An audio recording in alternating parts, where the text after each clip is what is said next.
If it's Friday with 18 days until the November midterms, Republicans are gaining confidence in retaking control of both houses of Congress as President Biden makes a bold prediction that his party will regain the momentum in the final stretch. Plus, spotlight on battleground Arizona, where Democrat Katie Hobbs is trying to keep a rising star in the Republican Party out of that state's governor's mansion. But she's refusing to face her opponent on the debate stage. Will the gambit pay off? My one-on-one with Katie Hobbs in just a moment. And NBC News' interview with the decider-in-chief, why the First Lady holds unparalleled influence when it comes to the president's political future, and what she said about his potential bid for re-election.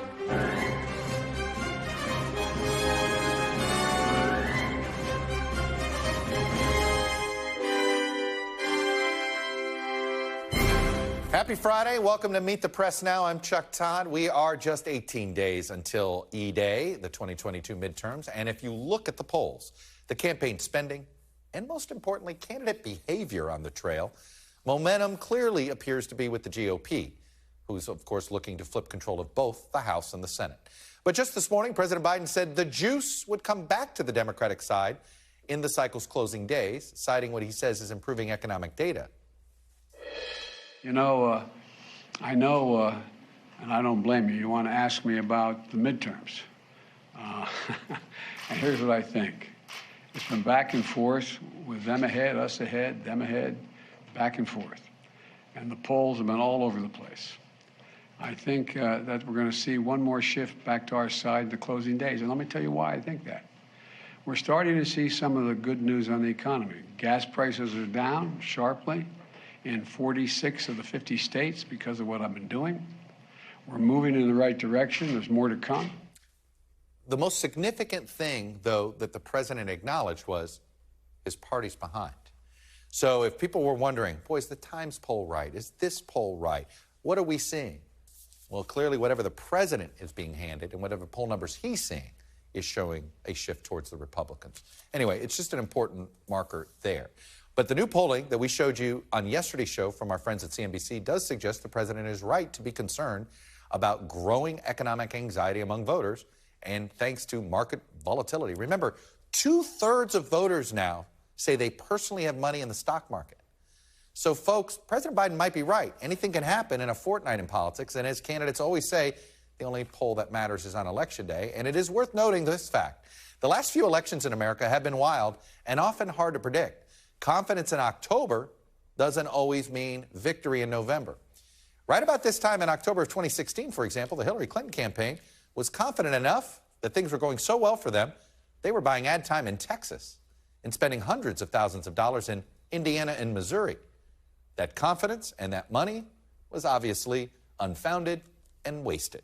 Around this time in 2020, Nancy Pelosi was confident enough to be talking about an expanded House majority, only to end up losing a handful of seats on Election Day.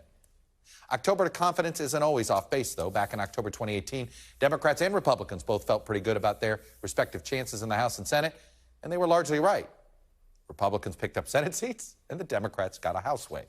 So we're going to find out in the next 4 weeks how these tales of surging Republican momentum and expanding maps will age. But broadly speaking, it is worth remembering that this entire midterm cycle has been an unorthodox roller coaster, from Donald Trump's continued presence after his election loss, to the historic Supreme Court decision overturning Roe v. Wade, to generationally high inflation.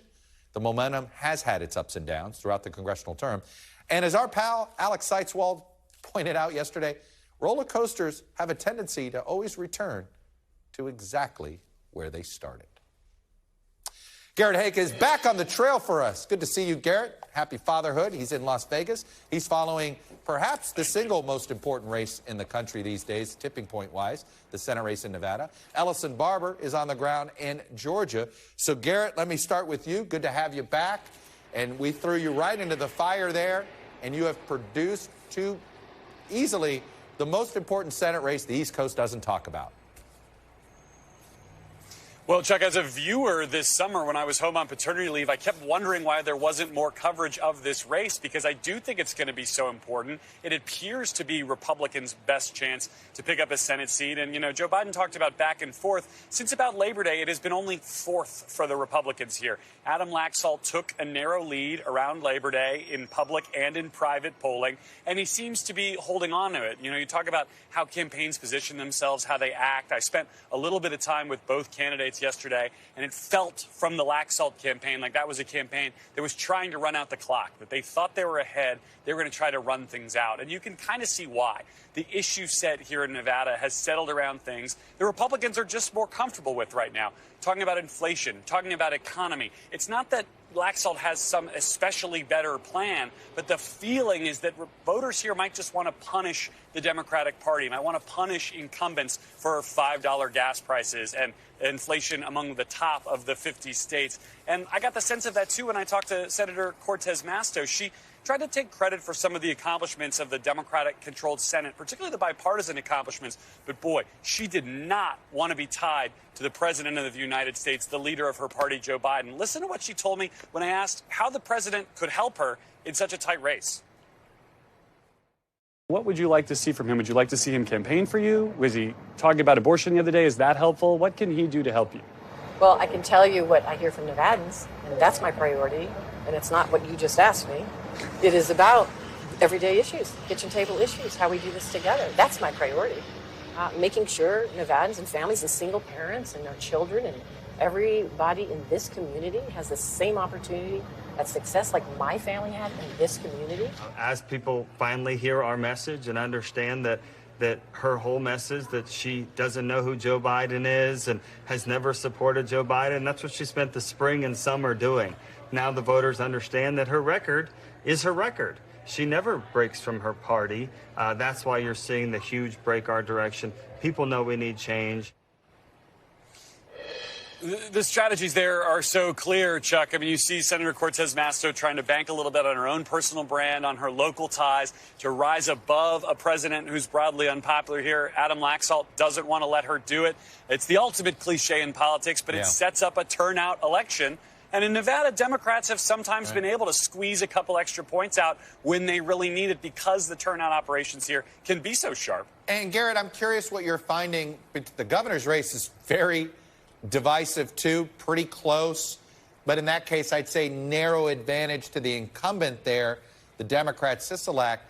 Are there split-ticket voters, or do we expect these races to conform? I suspect you're going to see both of these races go together. My presumption coming into this state was that Sisolak might get punished for the COVID shutdowns. But talking to voters, talking to the various campaigns, that doesn't seem to be the case. Instead, I think what you're seeing is that Laxalt actually, perhaps due to how close he became to Trump, how much he tied himself to Trump's election denialism, gets a little bit more of a boost from the far right of the Republican Party than does Joe Lombardo, the Republican nominee for governor, believe it or not. So to the degree there's separation there, you might see Laxalt with the slightly better numbers. But I think every indication is this state is a pure test of the political environment. And as goes one of those statewide candidates, likely as go all of them. Yeah, Lombardo might overperform in Clark County, Laxalt, but underperform rural. He could find a way to balance it out to get his numbers, but that's going to be fascinating to watch. Garrett, like I said, good to have you back, and I know you miss, I'm guessing you're missing being right there all the time, but they keep growing up. I promise you, they keep growing. That's what I'm afraid of, Chuck. It is. I miss it. Mine's in college now, Garrett. It's scary. Ellison, let's move to you. We're in Georgia. What are you finding today? I can tell you the biggest takeaway I had coming away is how good it is to be a Republican who is not tainted by Trump. Because, boy, are Kemp and Raffensperger in such a better place than those that have Trump ties. Yeah, I mean, they've done quite well. And then also you look at the Senate race that we have followed so closely here. And I mean, it really is a statistical tie right now. You have obviously Herschel Walker is someone who is a Trump-backed candidate. He's been friends with Trump for quite a long time, but he really hasn't spent a lot of time of late talking about Trump. Instead, he focuses on the economy. He really drills in at campaign events, trying to tie inflation, the price of gas, on Senator Warnock and President Biden, making the argument that the two are essentially one and the same because he says Senator Warnock votes with President Biden 96% of the time. We tend to see Senator Warnock on the campaign trail trying to emphasize the work and legislation that he has done in Washington, D.C., legislation that he says directly impacts Georgia.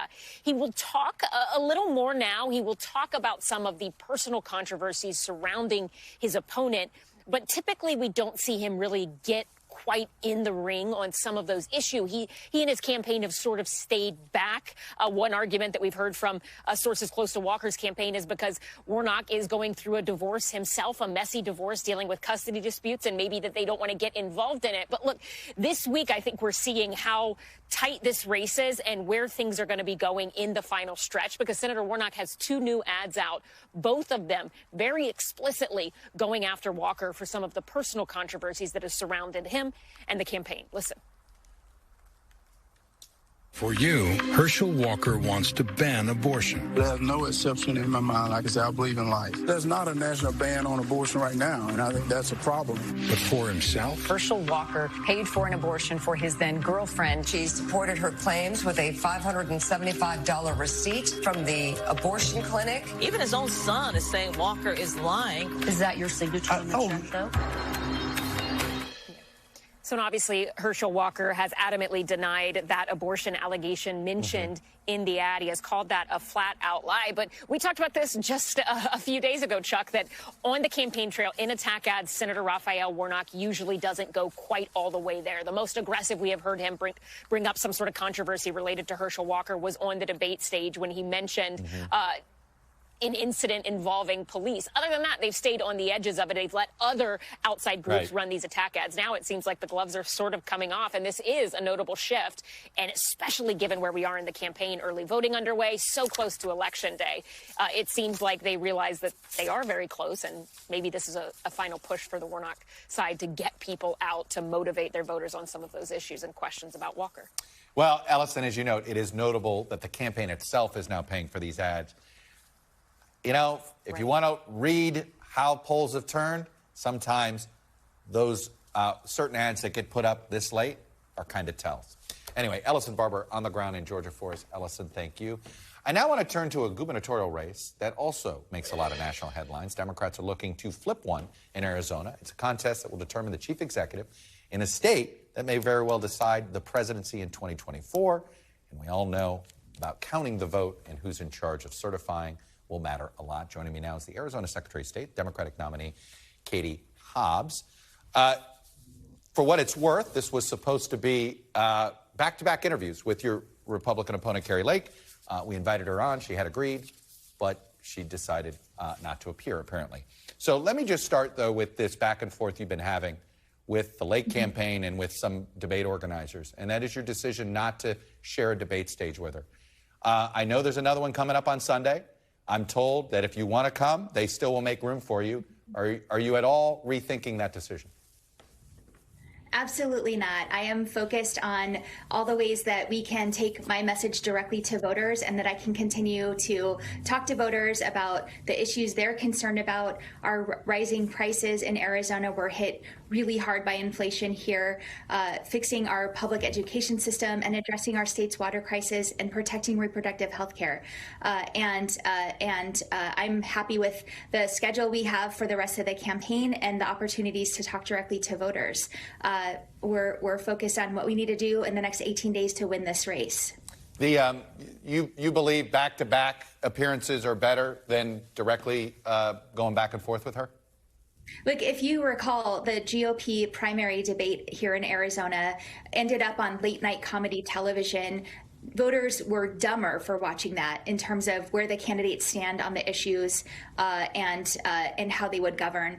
It's clear that Kari Lake is much more interested in creating a spectacle and having the spotlight than actually having a substantive discussion about the issues. And I think her canceling her appearance here today underscores that. I'm focused on making sure the voters know the contrast between us by being able to talk about the plans we have to solve the issues that are facing Arizonans versus Kari Lake's lack of experience or any substantive plans. What do you say to the folks that say, but I want to see if you can stand up to Kari Lake. And if you can't stand up to Kari Lake, you're going to be our governor. We want to know that you can stand up to folks like her. I've been fighting for Arizonans my whole career as a social worker and in the legislature. And certainly when people like Kari Lake did everything they could to question and challenge the election results in 2020 and showed that they were willing to do anything to overturn the will of the voters. We fought back after court challenge after court challenge. I had death threats, and I still showed up to do my job, and I'm still doing that today. So that's the fight I have in me for Arizona, and I'll continue to do that for the rest of this race and as governor. Why do you want to be governor? What's the one thing you hope to get done? We are facing a lot of tough challenges in the state, and we need leaders who can bring people together to solve those issues. The things I mentioned, affordability, our water crisis, public education in our state. And we need leaders who are going to focus on those issues rather than focus their entire campaign and governorship on loyalty to the former president and being in a position to potentially overturn the will of the voters in future elections. That's what's at stake here, and that's why I'm running. The current governor is got decent approval ratings. With Governor Ducey, what would you do? What policies of his would you continue, and which ones would you discontinue? I think the governor deserves a lot of credit for the tremendous economic growth that Arizona has experienced over the last several years. And by some accounts, the economy here is doing really well. But I talk to Arizonans every day who are struggling. And the economic benefits that are being enjoyed by some people are not being enjoyed by everyone. And we need to make sure that we are helping those who are struggling the most to benefit from the good economy in our state. And I don't think our current governor has been focused enough on that. And certainly my opponent doesn't have plans that are going to help make sure that happens. You're proposing a tax cut. You're both proposing different tax cuts, but you're proposing a tax cut to try to help folks deal with the cost of living issue. How do you come up with a tax cut that doesn't end up inflationary itself, that doesn't end up contributing to the problem? Well, an economic expert has actually looked at both of our plans, my plan and Kari Lake's plan. And my plan actually does help address inflation and help put people back to work and put money in their pockets. Kari Lake's plan is described as adding jet fuel to a fire and making inflation worse. Additionally, the tax cuts that she's proposed would cripple our cities and particularly their ability to provide public safety. If you're elected governor, are you going to stop Governor Ducey's change in the way income taxes works in Arizona, or are you going to let that go through? Well, it's gone through, and there's actually absolutely no feasible way to reverse it. Okay. And so, no, I think we're there, and we're not going to try to reverse it because it won't be feasible to do that. Let's talk about the border, because you have a security issue at the border that people are concerned about, but then there's also the lack of legal immigration, which is contributing to our inflation issue, and certainly a problem in Arizona with a labor shortage. Yep. Well, what does your balance look like? How do you keep a focus on securing the border and at the same time make Arizona welcoming to legal immigrants in order to improve the labor supply?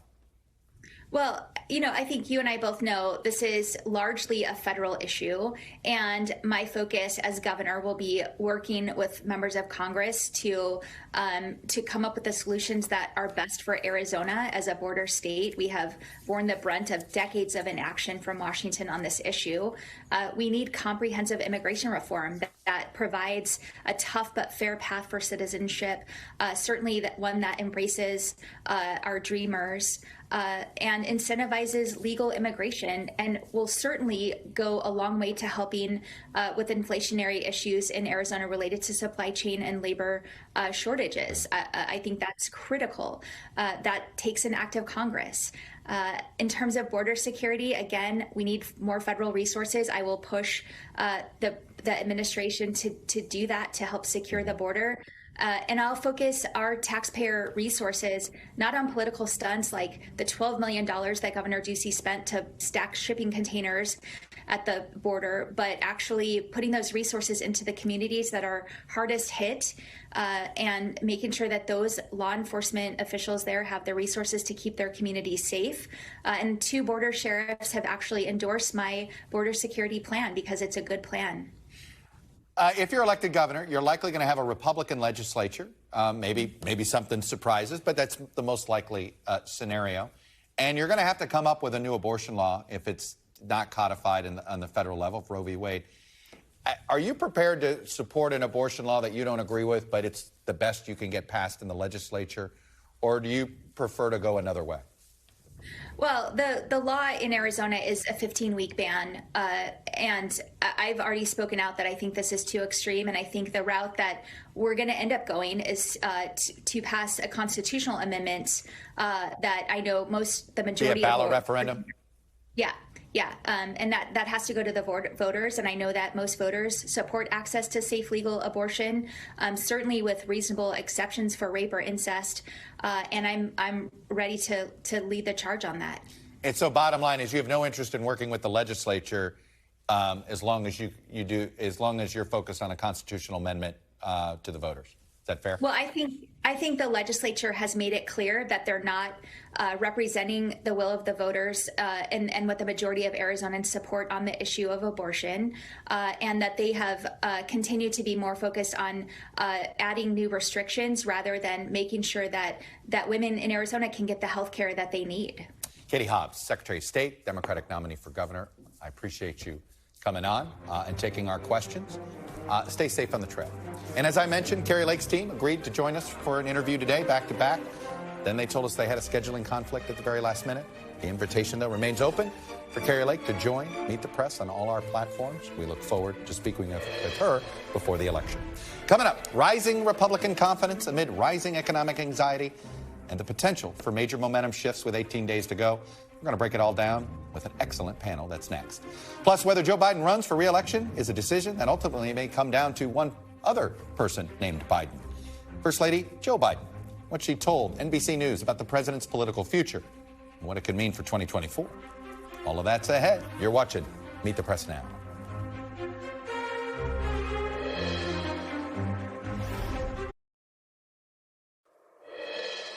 The election is not a referendum, it's a choice. It's a choice. Look at what I've inherited and what I've done, and look at what they're offering. Welcome back. President Biden may want to frame this election as a choice and not a referendum. But as the landscape shifts back to a more typical midterm environment, or at least it looks that way this week, Republicans seem optimistic that the tide will continue to stay in their favor. I'm joined now by our excellent panel, PBS News Hour correspondent Lisa Desjardins, former DNC senior advisor Doug Thornell, and former advisor to speakers Paul Ryan and John Boehner, Brendan Buck, and particularly for this conversation, Brendan is a Georgia native, so he knows a little something going on there. Lisa, yeah. I was telling my staff this earlier today. When somebody tells you it's a choice election, not a referendum, it means they really hope it's a choice election, but they're worried it's a referendum. Fair? Yeah, fair. It's a midterm year. It's a referendum no matter what. What we have right now emerging, Chuck, possibly, is the rarest of all midterms years where maybe both chambers could change hands, usually one or the other, and we could go through the history of what's happened this century. The House changes hands more often in a midterm year than the Senate. But right now, with the way the winds are blowing, I'm talking to my Republican sources in the Senate, they're starting to think about committee chairmanships in the Senate. All of that is happening, so it could be a very rare year. We'll see. Brendan, I was joking with somebody. I said, there's a lot of exuberance. I got to ask Alan Greenspan, is it rational or irrational? This is the week that I had a lot of my Republican sources I trust are going, we're going to win 5 seats in the Senate. Yeah. We're going to win 40 seats in the House. You're like, well, don't believe that. Yeah. I mean, it is something. Clearly something turned this week, and it seems to be economic related. Sure, and it's political gravity. Like, looking at the environment, looking at Joe Biden's approval rating, looking at inflation and gas prices, this should not be a close election. And the fact that... But for Dobbs, I think we would already have been in this But situation. for Dobbs and in the Senate's poor candidates, frankly, I think is giving Democrats a lot of opportunity. So I think we're finally, we're here. We're at the last moment, and the environment typically wins out. And so I think that's what you're seeing. Republicans or voters are waking up and saying, what matters to me? People tend to vote based on things that matter to them most. Not to say that Dobbs is not important, but when you're facing inflation and gas prices every single day, you tend to vote on what impacts you, and that's what you're seeing. And Doug, I want to put up another marker that I think has been overlooked. I was stunned by this in our CNBC poll, and I want to put it up here. 66% of Americans now have some money in the stock market. So then I went back and I looked at the last 3 months. This is October. A lot of people got their quarterly statement. The stock market tanked in the last quarter. Now, the last month, the stock market's up. But the point is, I was always skeptical the stock market had an impact on people's on voters. 66%, though, have money in the stock market. I can't help but wonder, did that have an impact? It might have. Look, the last 2 weeks have been tough for Democrats. But let me just say, for the last year plus, people have been writing Democrats off. And they've been saying, look, they're going to lose the House, they're going to lose the Senate, that historical trends, Biden's numbers, et cetera. Republicans have not knocked us out yet. And we're still around. And if you look at race by race in these Senate races, the races that Republicans need to win, they're awfully close or Democrats have a lead. So that tells me that, look, there are still voters who are looking at both parties. And yes, the economy isn't great. But they're also looking at the choice of the Republican. And you've got people like Blake Masters, you've got Dr. Oz, you've got Carrie Lake. And they just don't reflect the values of a lot of these voters. They're scary, they're extreme, they're dangerous. And that's why these races are still very close. And our candidates are really, really strong. Raphael Warnock is running a great race. Right. Mark Kelly is running a great race. Candidates matter. So, yeah, I hear your point on the 401k stuff, but I think people are also factoring other issues, a lot of character issues. Well, and Lisa, in fairness, like I said, in October of 2020, Pelosi was talking about gaining seats. And they lost seats, right? In October of 18, Democrats thought they were going to hold on to the Senate, hold on to Missouri and Indiana, and maybe even pick up a seat or two. And I remember in October of 16, my goodness, I think 350 electoral votes people were talking. And again, in October. So the worms turn quickly in this environment. That's right. You know, an election I've been thinking about that Democrats might want to think about, their hope is for a 2006 kind of election where you have to run the table. In that case, they were taking over the Senate. Jim Webb won in Virginia. A lot of those kinds of things were happening. I do think Democrats are better at running the table in the Senate. I think the House is a different battleground.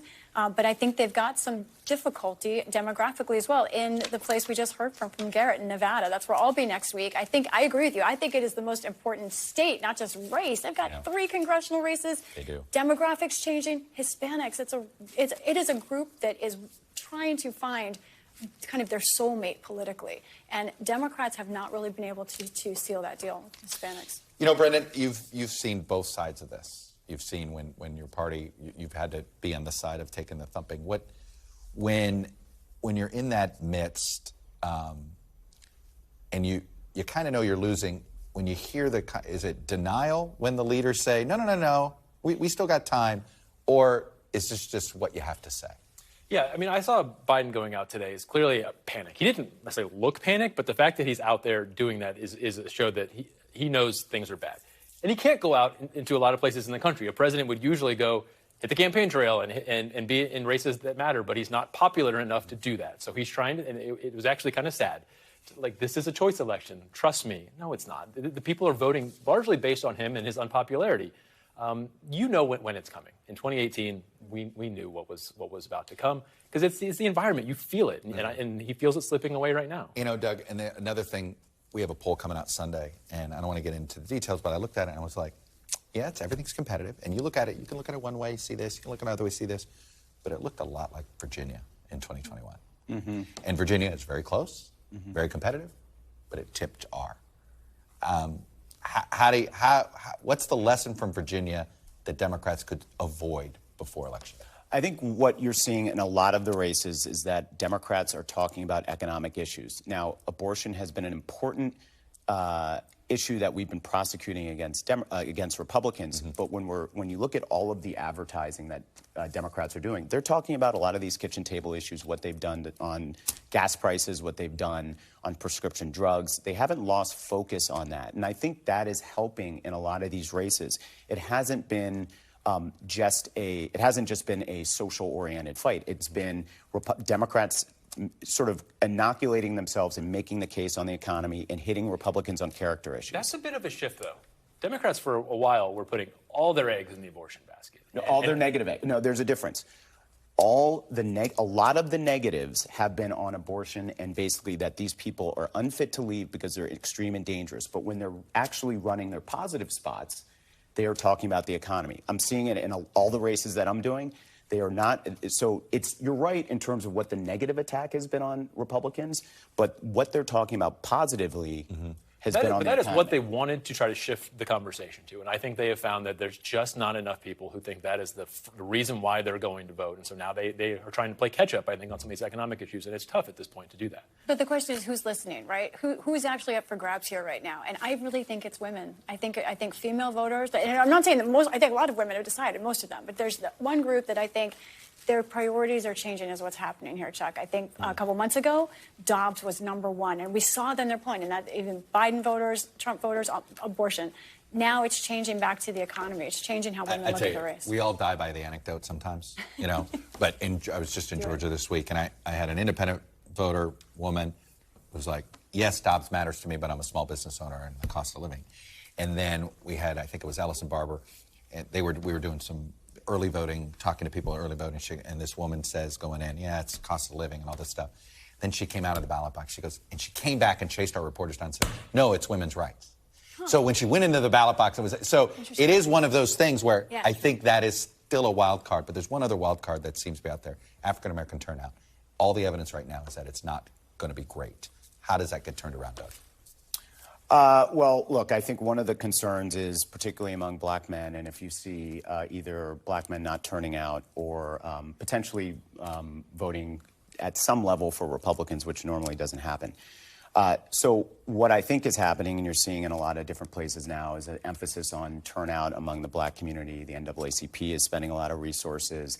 A lot of the Democratic-oriented PACs are. And look, the biggest problem here, I think, is that these are resources that should have been spent 2 or 3 months ago. And I believe that black voters and Hispanic voters should never be treated as GOTV audiences, but as persuasion audiences. Yeah. Especially as, look, people are starting. Do you think that's why the enthusiasm numbers among African Americans are lower than it is among all Democrats? No, I think it's because of frustration with the system. I think it's frustration with a sense that maybe things aren't getting done as fast as we would like. And but I do think it's important for Democrats, and I've always believed this, that you have to talk to voters early and you have to make a case, and you can't wait until the last 4 or 5 weeks. I have heard this from a lot of Democratic consultants. They now, yeah, we get it with the Latino vote. We blew it. We got to stop treating them. We got to treat it. Well, some candidates aren't. I mean, look, there are candidates like Mark Kelly who has been who've been running a very effective, aggressive Hispanic campaign, Spanish language TV, and that's making a difference in that race. And he's not talking about immigration. He's talking about economic issues. Right. Family anyway, issues. All right, yeah. Lisa, Doug, Brendan, you guys were terrific. I got to go. I went long. Up next, what the First Lady told NBC News about a potential 2024 run for her husband, and why the future of the Democratic Party could hinge on her influence. We got some new reporting. That's next. You're watching Meet the Press Now.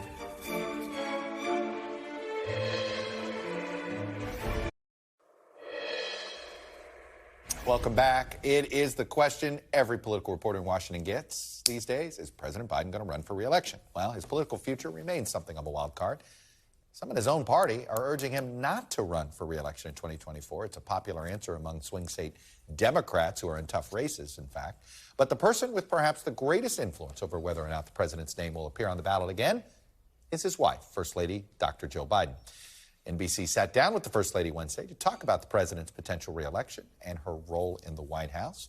And joining me now is one of the reporters on that story. It's our White House correspondent, Mike Memoli. The most interesting thing about this story, Mike, is that she chose to go on the record but off camera. That's right. I mean, this was a conversation that happened with her office over multiple days. Peter Nicholas, one of my colleagues on it, traveled with her because we really wanted to get a sense of what was going on in her mind, right? The president, as you indicated, he's already been asked multiple times by multiple reporters, are you going to run for re-election? And you can every time in his answer, hear the lawyers speaking, which is, well, I intend to run, right? They don't want to trip the FEC You have to be wires. careful, right, yeah. And I will tell you that that same legal memo has gone to the East Wing. She was very careful in her answer as well. But she did say she still thinks he's the best person, most qualified to lead the government. And a senior advisor, more significantly, said the family and Dr. Biden are fully on board with a re-election campaign. How much is Donald Trump's potential presence on the campaign trail in 2024 an influence in this decision? I mean, obviously the president has made clear and his advisors have made clear that's the best argument they have potentially for him to run. That if Trump's running, right. They think that's in some ways. I'm still the best to beat him. And what was really interesting in our conversations with the First Lady is that this negativity around our politics is still very clearly weighing in on her. And I think that's been feeding some of the perception that she would be the one maybe to pull the plug, right? For the family to go through an even more bitter, divisive campaign. We talked to her about the fact that she's out there. She's been to more red states, for instance, than her husband has. She gets shouted at her, elder abuse, things, she's up firsthand to the vitriol. And she says, we just can't, I can't let it linger. I can't listen to it. And she's committed to try to break through. She's really the bubble piercer in the administration. She is trying to break through. She just did an interview with Newsmax, right? Her office has wanted to do an interview with Fox News. She thinks that we do need to speak to this constituency more than other Democrats do. Is she prepared for what a House Republican majority might do to target Hunter Biden? So this is where the interview ended, Chuck. I will let you know in terms of how this happened. I asked her specifically. I said, there's a lot at stake for Democrats politically. Is there a lot at stake for you personally, given what might happen? And she went further even than the question was posed to her. She said that as she put it, everyone and their brother has investigated Hunter. She said he's innocent, which actually is even further than I think her husband has said. Simply saying he's speaking of being careful when you're the executive branch. Exactly. The concern about putting a finger on the scale of the Justice Department. So she was speaking clearly as a mother. She actually did say this as well, which is in some ways it's always been harder for her to see the criticism of her children than it is of her husband. And that still holds to this day. Is there a timeline? So the usual Biden family tradition is to gather together to have a family meeting. Don't they always gather together? Aren't they like Modern Family? They're always together? They're in Delaware a lot, aren't they, Chuck? But what was interesting as we were talking to her and to her staff, this question of when's the family meeting, when are you going to sit down to discuss it, the reaction was really, the decision has been made. There really isn't need for a family meeting. Fascinating. Mike Memoli, I tell you, I think Joe Biden might be the closest thing we've had of a type of first lady who's politically more powerful than perceived, kind of like Nancy Reagan, where after the fact now people realize, oh, she was pretty intricate. Absolutely. It's very similar in that. She's got more influence in the West Wing than people realize. Yes, sir. Mike Memoli. Fascinating reporting. After the break, breaking news tied to Trump, his allies, and January 6th. The former president subpoenaed one of his allies sentenced to prison. The latest developments. You're watching Meet the Press now.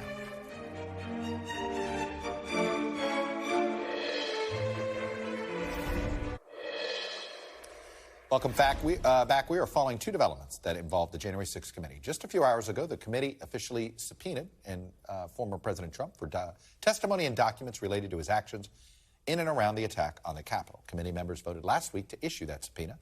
That came hours after a judge sentenced Steve Bannon, one of Trump's closest confidants, to 4 months in prison for refusing to cooperate with the committee after he was subpoenaed. And just moments ago, NBC News is able to confirm the reporting by the Washington Post that some of the classified documents that the government found at Mar-a-Lago included U.S. secrets about Iran and China. Ken Dilanian is our intelligence and justice correspondent. Ken, let me start with finding classified documents involving Iran and China. Involving what? So we haven't confirmed those details. The Washington Post, my friend Devlin Barrett, is reporting that one of the documents was about Iran's missile program and another involved a classified U.S. intelligence program aimed at China. Whatever it is, it's extremely sensitive. It would be some of the most highly classified documents that the U.S. government possesses. And it really sends this thing in another direction. I mean, it's one thing for Donald Trump to want to keep letters he exchanged with the North Korean leader, however classified they may be, or a leadership profile of the French president. I can't think of any reason that he would want these documents about the Iranian missile program. It's not like he's studying them at night. Do we indicate they're investigating the motive? Absolutely, they're investigating the motive. I mean, they're talking to everyone and anyone who could shed any light on not only how the documents got there, but why and what was done with them and who saw them. It's hard to imagine he's the only one that knew those documents were there, that there had to be other people that were aware that he was keeping those documents. That seems plausible, unless, I mean, there's a scenario under which, all these documents were packed into boxes at the last minute, as they're leaving the Oval Office, and then they stayed in the storage room. That's pretty hard to believe. Meanwhile, he put out a statement, and to say that he put out a statement that just doesn't sort of match reality is not news to people. Right. But this one he is alleging a conspiracy, plants, FBI plants. He is really going way out there to deny this one, hasn't he? Indeed, and it had an air of desperation, like really throwing wild charges out. It's just throwing stuff at the wall. Yeah, and not denying, by the way, the underlying story, which is remarkable. Right. Let's talk about Steve Bannon's sentencing. Steve Bannon chose to make a little bit of his own spectacle out of it. When does he have to report? So this is the thing. The Justice Department is viewing this as a victory because they got a 4-month prison sentence for a misdemeanor. Yeah. The guidelines said 6 months. They got 4. But the judge essentially stayed it, and it is allowing Bannon to stay out of prison while he appeals. Now, if ultimately he will have to serve this sentence, and in the federal system, you serve, if it's under 12 months, there's no parole and there's no time off for good behavior. You're going to serve 4 months in some kind of facility, unless this thing is overturned on appeal, and most experts don't believe that will happen. But if it is, there would be a new trial. Does this at all give the January 6th committee, yes, they get a victory to say that their subpoenas matter, but they still don't have his testimony. And it's a little frustrating, and perhaps explaining why Bannon was defiant today. In a sense, from his perspective, he's willing to do the time. Right. Yeah. If he's willing to do 4 months and pay a fine, he has withheld his documents and testimony from the investigation. And it's important stuff. Why did he say all hell was going to break loose the day before January 6th? Now, will a federal grand jury demand the same information from him? And I think you'd have less. And I was just going to say, one would assume that he's going to end up with a federal grand jury subpoena. If he chooses to fight that, how much prison time does he face? Well, the thing about that is you can assert the Fifth Amendment and refuse to testify, but you can't resist a subpoena for documents. You have to give him the documents or you're going to go to prison. So that's going to be his choice at some point. But we just don't know at what stage the Justice Department investigation is at. Right? In terms of documents requests from Steve Bannon, we don't know, but we can assume that it's stuff that they want to have. I would imagine as well. Ken Dilanian, with a busy day for you. Thank you, sir. You bet. Still to come, election deniers, conspiracy theories, the big lie. Meet the Press Reports takes a deep dive into why securing the vote is one of the most contentious and polarizing issues in American politics. We'll take a look at the reporting next. You're watching Meet the Press Now.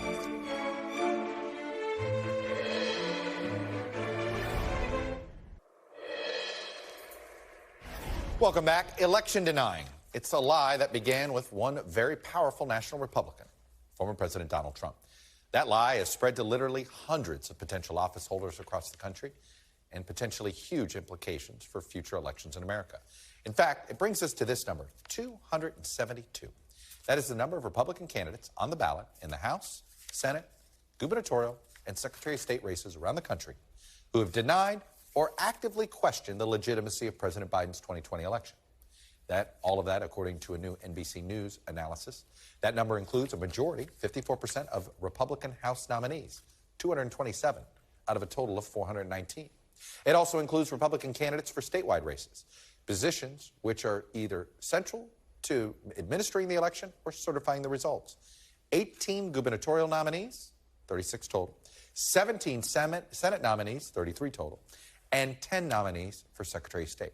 So it means voters in 31 states will have at least one statewide candidate who's cast doubt on the 2020 election results. So what do voters think of all this?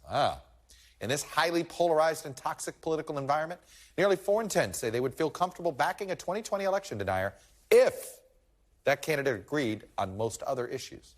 That was according to a recent New York Times Siena poll. A big chunk of those voters are Republican, but it also includes 37% of independents, and yes, nearly 1 in 10 Democrats. We dove into the battle for election integrity in our newest episode of Meet the Press Reports. My colleague Yamiche Alcindor has been reporting on these fights from the front lines. In Florida, Republican Governor Ron DeSantis signed a bill in April to create an election police force dedicated to pursuing voter fraud. So far, at least 20 people have been arrested by the unit. we dive into this, the more it's like there's no there.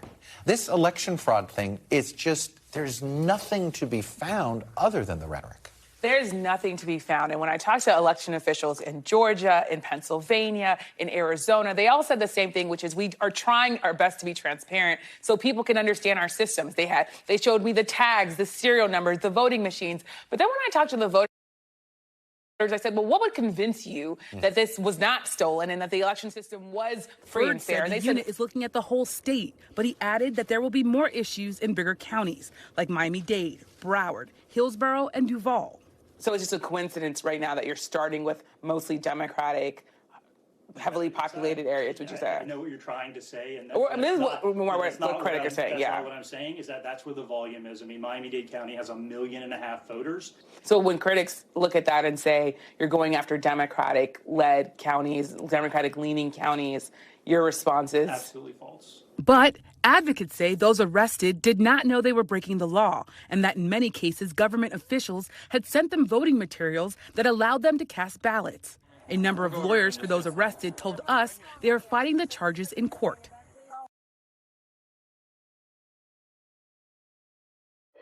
And joining me now is NBC's Washington correspondent, Yamiche Alcindor, who reported this story for our Meet the Press Reports episode.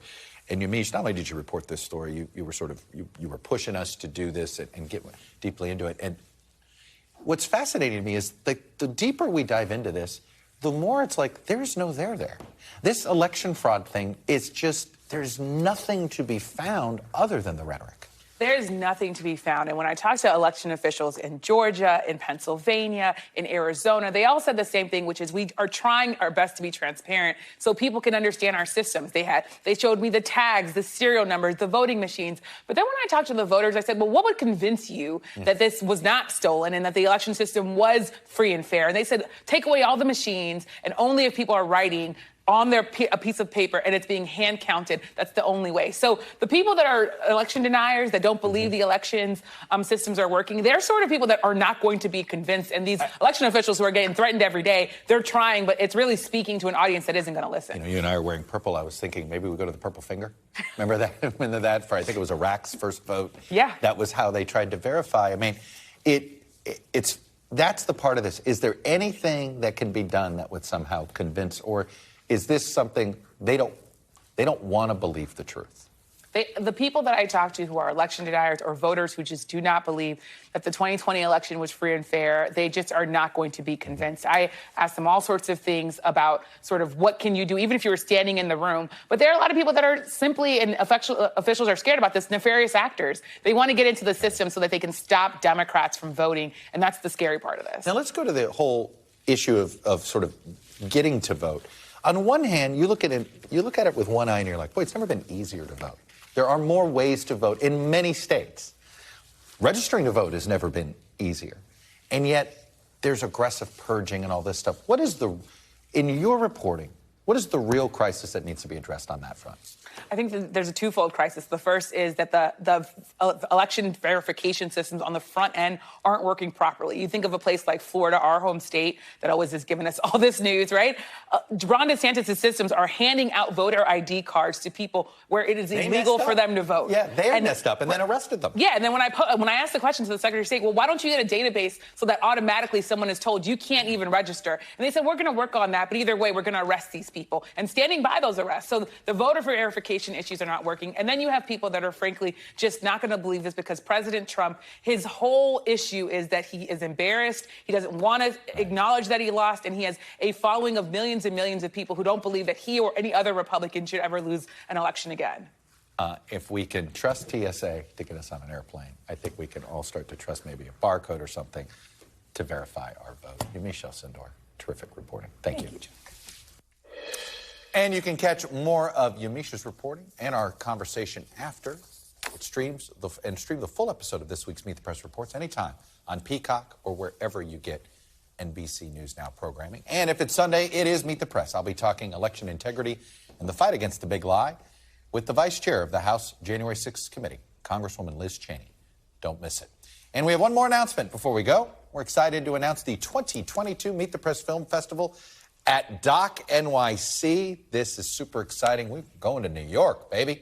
The annual showcase of best-in-class short documentaries will take place on November 15th in the Big Apple, where you find if we can make it there, right, we can make it anywhere. Get your tickets now and find out more.